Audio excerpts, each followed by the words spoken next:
Hello, my name is Jacob Powers. Today I will be informing you about the Battle of Midway.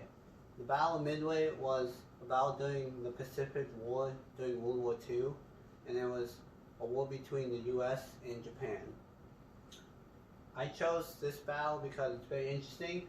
There's lots of video games and movies based off of it, and I've done a lot of research on various battles throughout the Pacific War, and this is one of my favorites. So, this map is a map from Encyclopedia Britannica, and it shows how far Japan got during World War II.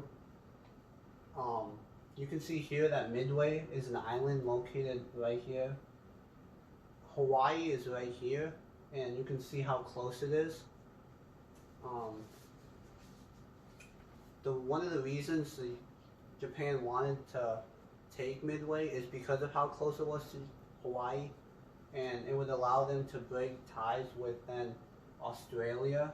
And since Australia and the United States were allies, it was a crucial thing to separate. So, as the Japanese were preparing for this battle, the U.S. had intercepted their codes and were able to figure out exactly where and when the battle was going to occur, which that gave them a major advantage.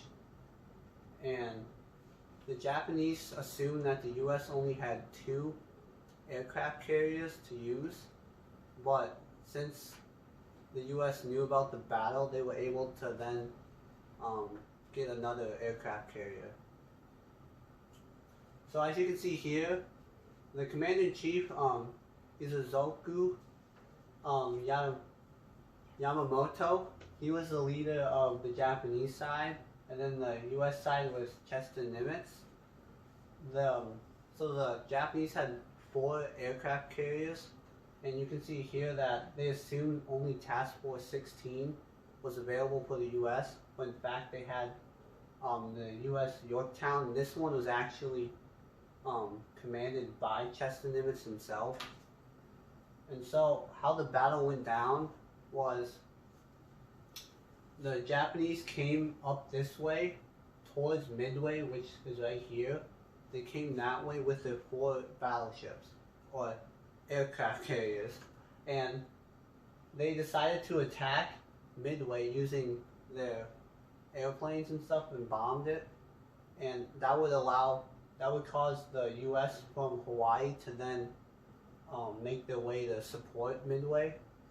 And then after that, the Japanese then refueled their airplanes, and they assumed they'd have more time, but since the U.S. knew about this attack, the U.S. was already at Midway, and then they sent their attack to the Japanese, which caused 3 out of 4 aircraft carriers to then sink.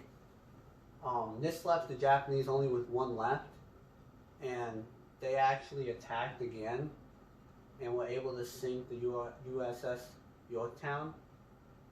And as a result, the U.S. eventually ended up winning because the Japanese had to retreat since they didn't have any more aircraft carriers. And the casualties, they ended up losing all 4, while the U.S. only lost 1 aircraft carrier. And the Japanese lost about 3,000 men, and the U.S. only lost about 360.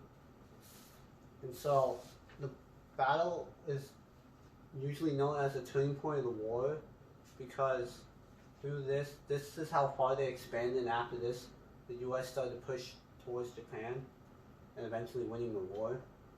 And so while Japan believed they had the advantage, the U.S. was able to take their advantage and use it as the U.S.'s advantage, and as a result, through that and strategic battle plans, they were able to win the battle.